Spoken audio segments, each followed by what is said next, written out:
नमस्कार, स्वागत है आपका टीएफडी इंडिया में। मैं पूर्णिमा मेहरा और आप देख रहे हैं देश की बड़ी खबरें। अशोक चौधरी के ट्वीट से बिहार में हलचल तेज। बिहार के मंत्री अशोक चौधरी ने सोशल मीडिया पर एक कविता शेयर की है जिसे नीतीश पर तंज के तौर पर देखा जा रहा है। उन्होंने अपनी कविता में लिखा है कि बढ़ती उम्र में इन्हें छोड़ दीजिए, एक दो बार समझाने से यदि कोई नहीं समझ रहा तो सामने वाले को समझाना छोड़ दीजिए। बच्चे बड़े होने पर वो खुद के निर्णय लेने लगे तो उनके पीछे लगना छोड़ दीजिए। गिने चुने लोगों से अपने विचार मिलते हैं, यदि एक दो से नहीं मिलते तो उन्हें छोड़ दीजिए।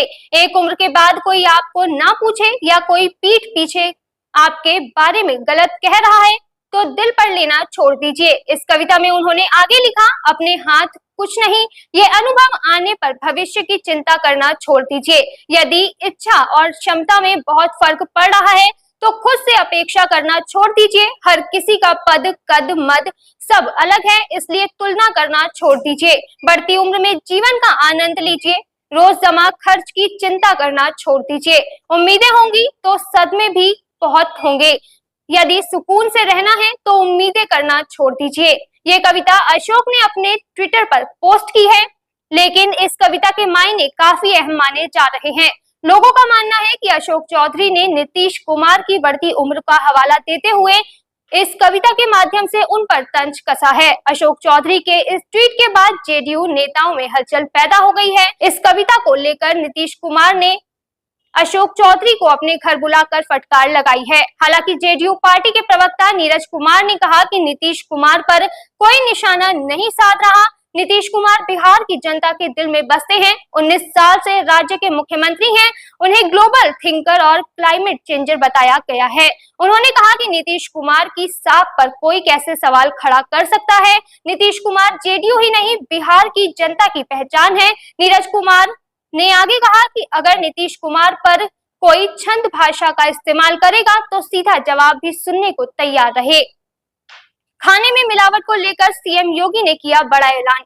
सीएम योगी ने खाने पीने की चीजों में लगातार बढ़ रही मिलावट की घटनाओं को देखते हुए मिलावट करने वालों के खिलाफ सख्त कार्यवाही करने के निर्देश दिए हैं। सीएम ने प्रदेश के सभी होटलों, ढाबों, रेस्टोरेंट आदि की गहन जांच और वेरिफिकेशन के निर्देश जारी किए हैं। इतना ही नहीं, स्वास्थ्य सुरक्षा सुनिश्चित करने वाले नियमों में आवश्यकता के अनुसार बदलाव करने यानी संशोधन करने के भी आदेश जारी किए गए हैं। वहीं तिरुपति में लड्डू में मिलावट के आरोपों के मद्देनजर एफएसएसएआई ने तिरुमाला तिरुपति देवस्थानम को कथित रूप से घटिया घी की आपूर्ति करने के लिए तमिलनाडु स्थित एक कंपनी को कारण बताओ नोटिस जारी किया है। नोटिस में खाद्य नियामक ने AR dairy food private limited से पूछा कि खाद्य सुरक्षा एवं मानक विनियमन 2011 के प्रावधानों के उल्लंघन के लिए उसका केंद्रीय लाइसेंस निलंबित क्यों न कर दिया जाए। नोटिस के अनुसार एफएसएसएआई ने कहा कि उसे मंगलागिरी स्थित प्रिवेंटिव मेडिसिन संस्थान के निदेशक से जानकारी मिली है कि डिडिगुल स्थित AR dairy food private limited पिछले 4 वर्षों से तिरुमाला तिरुपति देवस्थानम को घी की आपूर्ति कर रही है।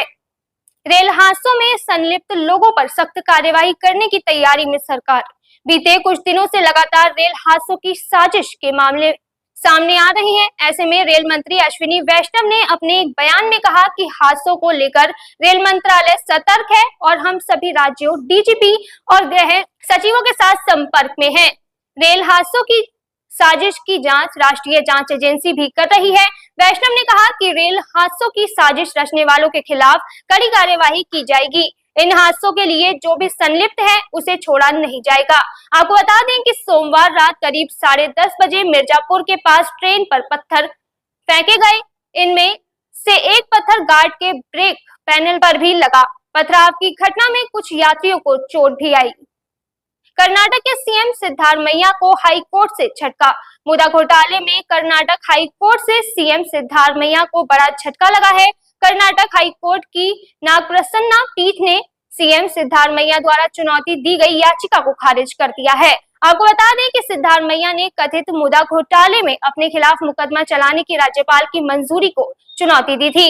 वहीं अब कर्नाटक के उप मुख्यमंत्री डीके शिव कुमार ने एक बयान दिया है। उन्होंने कहा कि मुख्यमंत्री द्वारा इस्तीफा देने का कोई सवाल ही नहीं है। उन्होंने कुछ भी गलत नहीं किया है।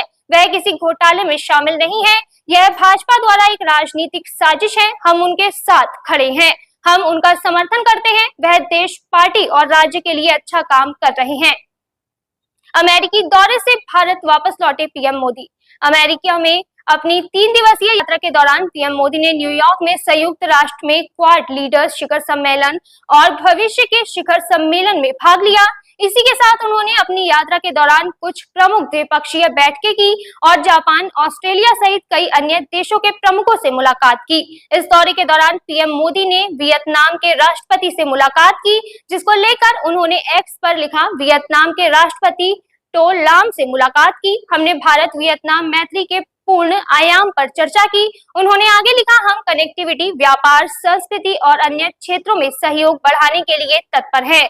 दोनों नेताओं ने दोनों देशों के बीच मैत्री बढ़ाने के तरीकों पर भी चर्चा की। तो फिलहाल आज की खबरों में बस इतना ही। फिर मिलेंगे नई खबरों में, तब तक देखते रहिए टीएफटी इंडिया। धन्यवाद।